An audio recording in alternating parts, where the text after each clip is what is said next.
大家好啊，又係大眼網的鐘錶世界。如果大家想對手錶嘅認識再加深一啲，就一定要睇我呢個 channel。記得 subscribe、like，希望得到你哋嘅支持。好啦，今日大家睇到攞晒啲架撐出嚟，其實就想同大家探討一下，其實我哋日常面對嘅情況咧，就係手錶防磁方面啦。點解我哋需要防磁咧？大家睇下我面前呢隻手錶先啊。咁現時呢隻手錶嘅走時咧，就係每日大概快11秒度啦。個 amplitude 咧就大概283，個 bit error 咧就0.1嘅。咁我哋而家日常使用嘅一啲譬如藍牙耳機啊，或者我哋日常用嘅一啲物品，如果我哋擺喺個袋啊，或者斜孭袋啊，或者係一啲背囊啊、手袋裏邊，會唔會對我？如果我哋放埋手錶喺附近的話咧，會唔會對佢哋有影響咧？嗱，大家即刻睇一睇，試一試。嗱，呢隻咧係我哋嗰啲常見嘅藍牙耳機啦，咁我哋將佢擺喺手錶上邊。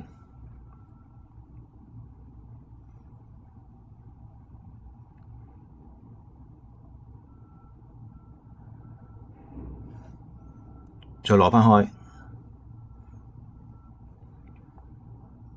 嗱，基本上咧，呢類型嘅裝置咧，對手錶咧係冇乜太大影響嘅。你見到咧個 amplitude 咧，同埋嗰個每日嘅走時咧嘅影響都唔係有好大。嗱，但係另外呢一部白色呢部咧就大家睇到有啲異常出現咯，睇唔睇到個走時突然間快得好犀利咧，而個 amplitude 咧就下降緊，突然間跌咗大概係40度左右。嗱，個 rate 一路咁加快添啦，去到每日快145秒。如果 amplitude 繼續下降緊，嗱，呢個咧就係其實手錶咧，我哋受到我哋平時常用嘅一啲物品啦，例如藍牙耳機啦。如果擺埋一齊的話咧，或者我哋嘅手錶好接近呢啲裝置咧，其實佢哋嘅裏邊嘅磁石咧就會影響到手錶嘅走時嘅準確度咯。咁呢個手錶你見到，如果我哋每日走時有咁大嘅升幅，而 amplitude 有咁大嘅下降咧，其實就受到磁力嘅影響啦。嗱，咁我而家將佢攞翻開，咁你手錶會唔會回復正常咧？嗱，你見到佢咧，因為短暫嘅磁力咧。短暫嘅受到磁力影響咧，其實對個手錶咧就唔會有好大嘅問題嘅，佢會有輕微嘅磁化嘅現象嘅。嗱，咁你見到個 amplitude 咧都仍然係保持緊一個好低嘅位置，但係個 rate 咧每日走時咧其實已經下降翻去到每日快0秒嘅。咁即係話，如果我哋短暫將呢啲藍牙耳機啊或者係耳筒擺放到去我哋嘅手錶附近，或者我哋嘅手錶佩戴嗰陣時咧，好經常接觸到呢啲咁嘅藍牙裝置咧，咁就要小心啲啦，唔可以擺太耐，唔可以擺太耐。如果擺太耐，如果接觸太耐的話咧，佢有機會手錶裏邊就會磁化。譬如我哋有啲朋友，我哋戴好大嘅耳筒，嗰啲好大嘅耳筒啊，咁如果耳筒其實裏邊都有磁石嘅，如果我哋又擺埋落個手袋，擺埋喺背囊度，會唔會有影響咧？又試一試先啊！你睇下。嗱，因為耳筒嘅磁石比較大粒啲啊，同埋佢哋通常咧都用到一啲比較強力啲嘅磁石啦。你見到咧擺埋去咧，嗰個走時嘅速度咧即刻會就好似着咗 turbo 咁樣向上升啦。嗱，呢個咧代表咗咧裏邊嘅機件咧已經受到磁力嘅影響啦，每日快300秒啦。如果佢個磁力越強的話咧，其實基本上嗰個走時咧就會越快嘅。因為點解咧？游絲嘅有效長度，因為磁化咗之後咧，佢嘅游絲會黐埋一齊嘅。咁有啲部件亦都會受到磁力嘅影響啦。咁唔同程度嘅磁力咧，都會令到手錶嗰個主要係由於個游絲嘅有效長度個 effective length 短咗咧就會令到走時會突然間加快得好犀利。嗱，你見到咧每日快300幾秒，其實真係好誇張。你見到條線咧？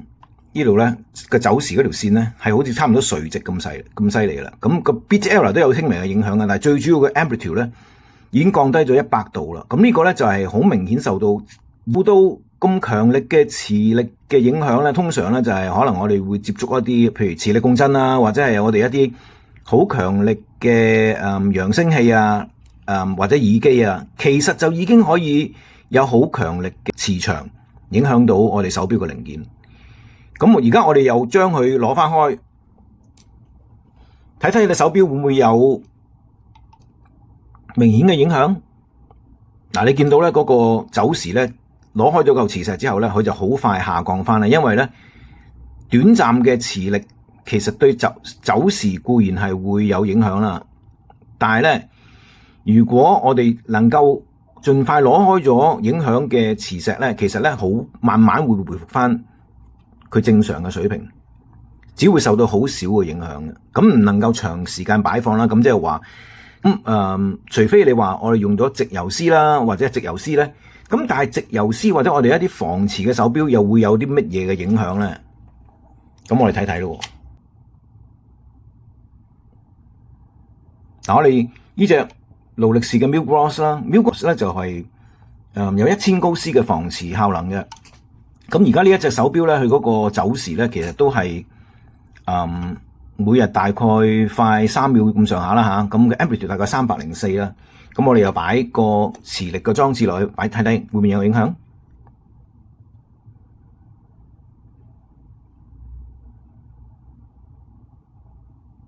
嗱，咁有1000高斯嘅防磁手錶咧，其實咧就可以抵禦到呢啲細型嘅磁石。嗱，呢譬如啲藍牙耳機咧，其實係可以抵禦得到嘅。咁即係證明咧，就算我哋將佢哋擺埋一齊啦，咁我相信短時間都唔會產生太大嘅問題嘅，完全唔會影響到走時嘅狀態嘅。咁但係如果我哋使用更加強力嘅磁石咧，咁就睇下會點啦。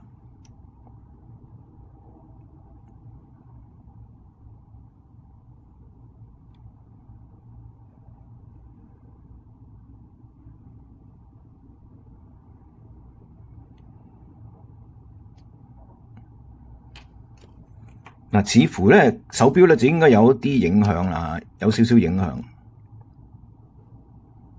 嗱，因為呢嚿本身應該係用咗鋁磁鐵嘅，咁鋁磁鐵咧本身就比較強力一啲嘅，咁擺埋去咧，其實啲錶咧似乎係停咗落嚟嘅。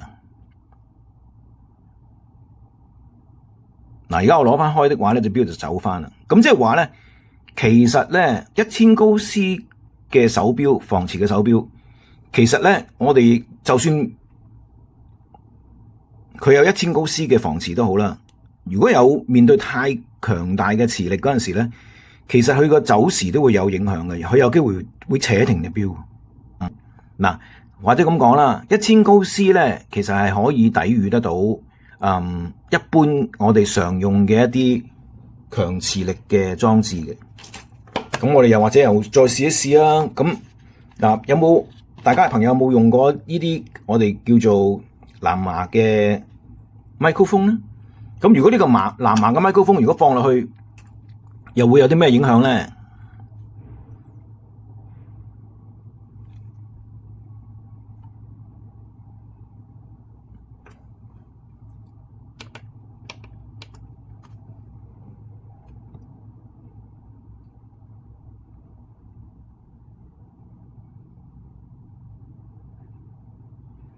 嗱，呢個1000高斯嘅手錶咧，都依然能夠抵禦得到呢一隻藍牙耳機嘅一粒磁石嘅影響嘅。嗱，就算我哋擺喺唔同嘅位置都好啦，你有粒磁石嘅情況，一粒咁細嘅磁石咧，1000高斯嘅手錶咧，都似乎依然能夠抵禦得到呢類型嘅磁石嘅影響啊。咁影響嘅走時咧，係可以話係微乎其微啦，或者冇乜特別嘅影響。咁我相信就1000高斯防磁嘅手錶咧，其實喺日常嘅應用上邊咧，其實已經足夠。咁至於一啲我哋叫做有15000高斯用咗直游絲，咁直游絲嘅手錶又係咪真係完全唔受磁力影響咧？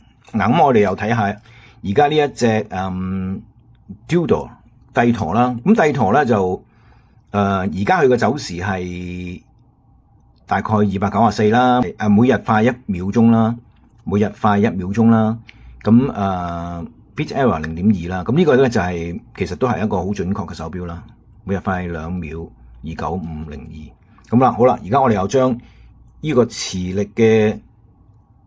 力嘅藍牙耳機擺近去，睇下佢對磁力嘅影響有冇咧？有冇影響到佢嘅走時啊？嗱，似乎都唔會影響到佢嘅走時嘅。我感覺上咧就咁細粒嘅磁力嘅物件咧，似乎對15000高斯用咗直游絲嘅 Black Bay Ceramic Blue 咧，似乎就冇乜特別嘅影響啦，對個走時完全冇影響。咁如果係再大粒啲嘅磁石，一啲使用鋁磁鐵嘅耳筒，如果我哋將佢擺近直游絲嘅使用咗直游絲嘅手錶，係咪真係完全冇影響咧？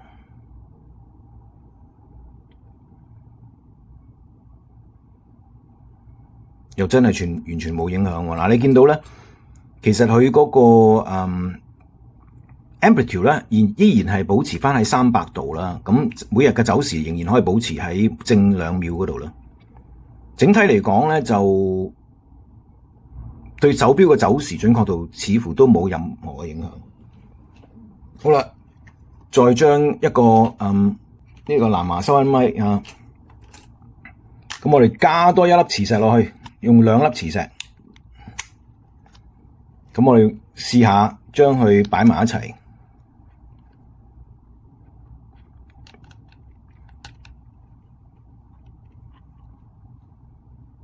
咁睇睇對呢隻手錶有冇影響先。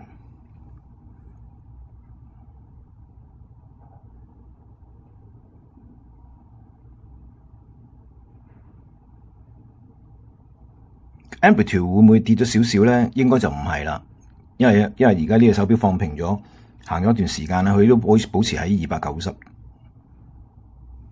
每日快2秒。好啦，咁我攞翻開又睇睇啦。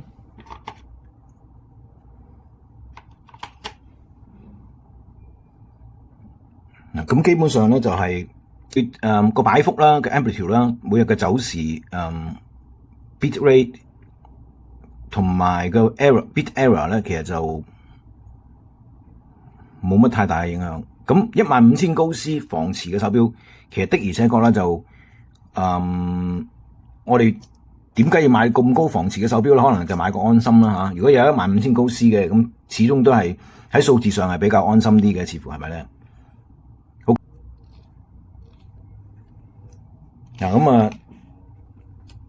嗱。咁即係個結論就係，如果大家真係需要喺個有磁力嘅環境工作嘅，例如你喺一個實驗室啊，或者喺磁力共振嘅裝置附近工作啊，或者係一啲你喺一啲製造揚聲器啊，或者係一啲有巨大磁石、有巨大磁場嘅環境底下咧，咁其實買防磁嘅手錶係需要嘅。咁至於你話如果我哋短暫去接觸呢啲磁石，咁其實咧就對手錶嗰個走時嘅準確度咧就唔會有永久嘅損害嘅。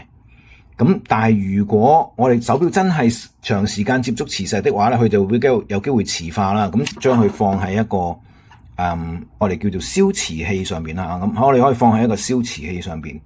咁放喺個消磁器上邊咧，我哋就可以底面咁樣幫佢消磁，咁咧就其實隻手錶咧就可以回復正常噶啦。咁我就可以慳翻我哋好多時間咧，需要去進去維修。咁但係其實你去到維修師傅嗰度咧，維修師傅其實都係幫你消磁嘅啫嚇。咁當然啦，每個維修師傅其實如果佢哋為你整錶之前咧，其實為你整錶之後咧，其實佢哋都會幫隻手錶做一做消磁嘅。咁呢個就係一個一般我諗最標準嘅做法啦。因為如果我哋手錶受到磁的話，我哋因為佢嘅游絲嘅有效長度已經改變咗，或者係佢有啲部件已經磁化咗。同埋我哋日常生活咧，真係有好多機會咧，其實咧呢類型嘅物件咧係有機會咧會影響到嗰個手錶嘅走時準確度。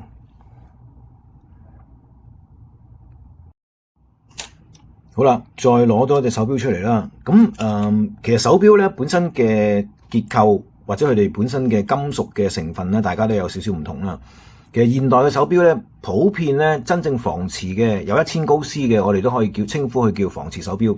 但係如果係一啲舊款少少嘅手錶咧，其實咧就佢哋嘅防磁效能咧就可以話接近零啊。大家可以見到你而家手持呢隻大家可以睇到呢隻手上面呢隻咧就係我嘅計時碼錶啦 Bernie 啦，使用咗 Washu 嘅23 New Old Stock 機芯嘅。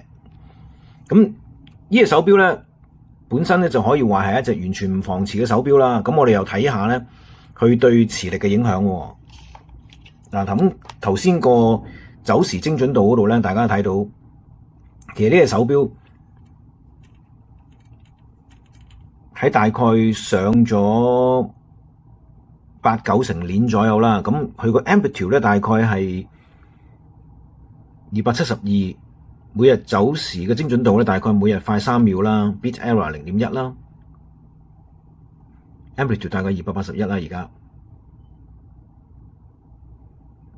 咁如果我哋面對住磁力嘅影響，咁大家可以留意住。我着咗佢個計時裝置先啊！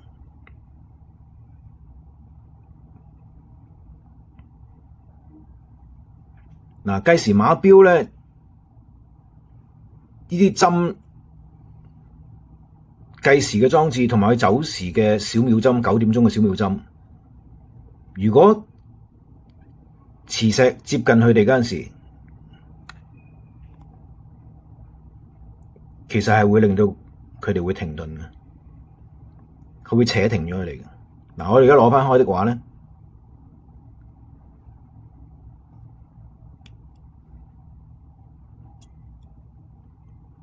你見到小秒針咧就可以行返，計時嘅裝置咧都可以繼續運作返嘅。嗱，短時間之內，咁佢哋係可以運作返嘅。但係睇下走時有冇影響到先喎。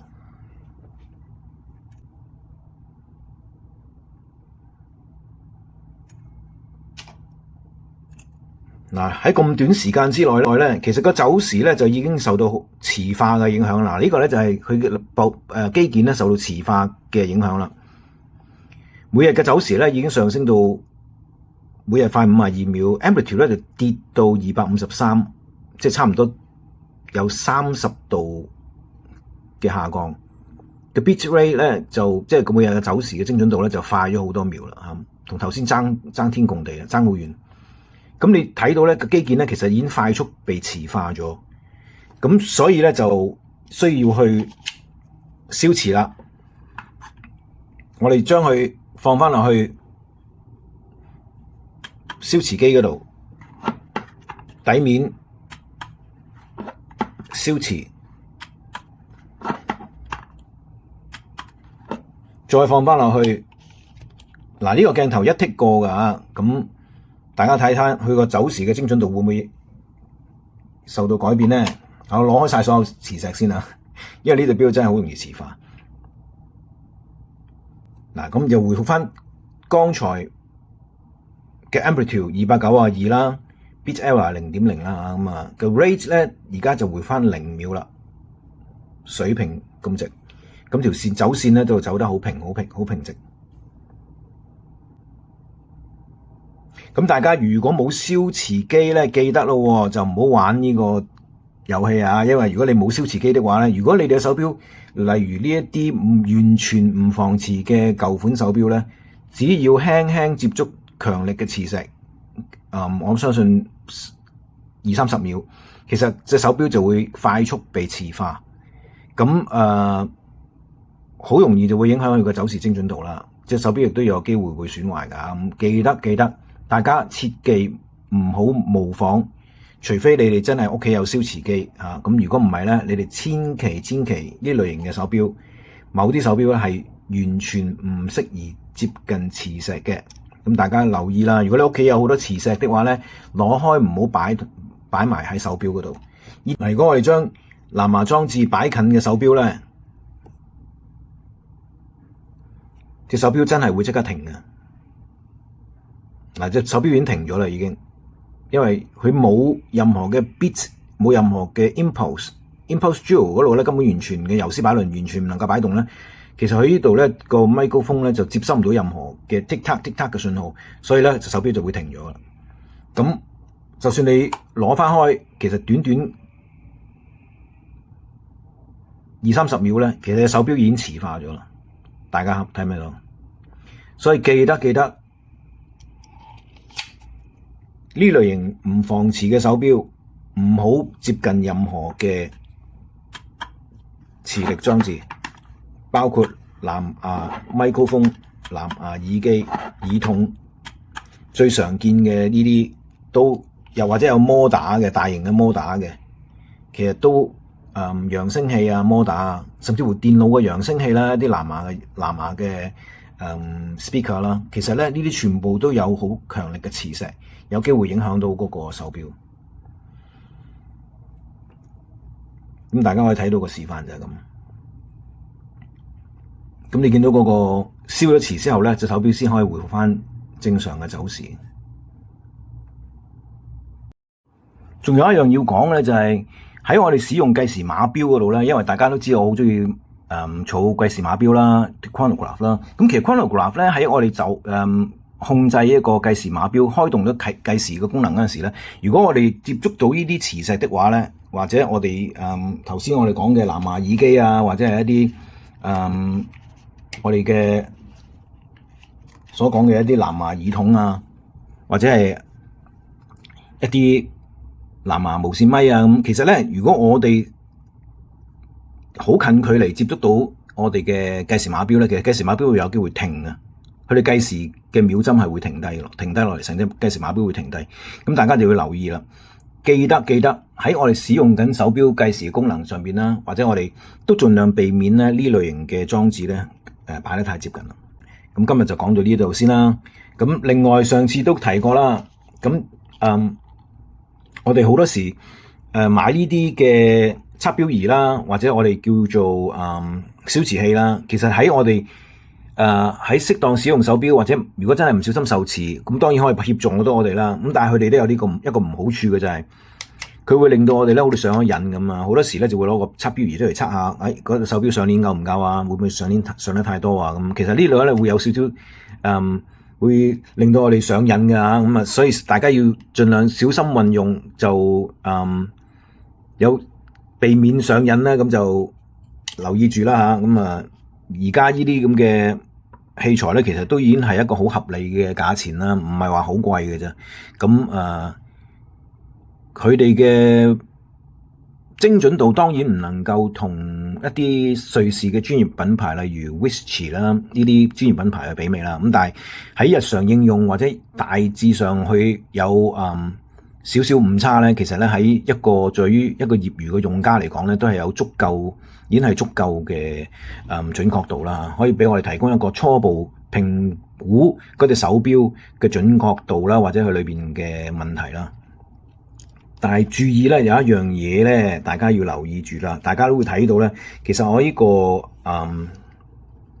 量度手錶走時準確度嘅 microphone 呢個座咧，呢個收音嘅座咧，其實我都包咗好多布喺上面噶，呢啲有黏力嘅膠布。咁呢啲點解我要做呢啲黏力嘅膠布咧？其實咧，因為我哋使用呢個手錶嗰陣時咧，我哋好多時會揩到刮到佢嘅，咁所以咧，佢本身嗰個金屬嘅尖端咧，係好容易刮傷個錶殼，刮花個錶殼。咁所以大家一定要留意，無論如何都好啦，我哋可以用一啲類似嘅膠布啦或者膠紙啦，黐住呢啲金屬嘅位置。咁但係就唔好黐到佢嗰個接觸點啦，因為呢個接觸點喺嗰個 microphone 喺呢一度呢個位置嘅。咁我哋就唔好喺呢個位置，我哋就唔好喺呢個位置就唔好有膠布啦。呢個位置其實咧就係接觸嗰個把的或者我哋個錶殼嘅位置。咁為咗避免影響嗰個準確度咧，我哋就唔好呢個位置就唔好包膠布。咁呢個位置點解要包膠布咧？呢個位置包膠布，因為佢呢個位置比較滑啊。咁如果我哋隻手錶如果轉動嗰陣時咧，其實個手錶有機會成隻手錶會跌出嚟，因為呢個校錶嘅裝置咧，其實基本上咧係喺維修師傅個角度咧，佢哋會拆咗啲錶，拆咗啲錶帶先至用嘅。咁所以咧，其實佢哋個維修手錶嗰陣時個狀態係咁樣嘅。咁所以咧，一般嚟講咧，冇呢條錶帶咧，佢就可以方便去轉動。咁所以如果我哋有手錶嘅情況底下咧，我哋就最好將你手錶條錶帶咧扣翻起佢啦。咁避免手錶轉動嗰陣時咧，會撞到後邊呢個位置。咁好啦，咁講到呢度咧，大家要小心利用我哋嘅工具啦。咁所有嘢都係唔係萬能㗎，我哋都要有一個基本嘅認識啦，同埋要識得去保護你自己嘅手錶，咁就令到你嘅手錶唔會咁容易刮花啦。譬如呢隻手錶，如果係咁光面、咁靚嘅金屬底蓋咧，其實如果你一唔小心冇包住呢一個金屬嘅尖端咧，你一揩落去咧，成隻手錶就會花晒啊！咁你真係會好肉赤啦。咁希望大家好好去應用你哋嘅器材啦，唔好有陣時買翻嚟佢哋本身都唔係完美嘅，咁我哋都要有少少 modify， 我哋要有少少魔改，佢適應翻我哋日常嘅使用啦。咁佢哋其實如果我哋作為一個業餘嘅手錶愛好者，其實都要有陣時要動下腦筋，點樣去保護好你哋嘅手錶。咁希望大家手錶都係靚靚仔仔，玩錶亦都玩得開開心心啊！亦都對手錶嘅認識咧更加加深一啲啦。希望大家將來可以對手錶有更好嘅認識，玩錶玩得更加開心。拜拜。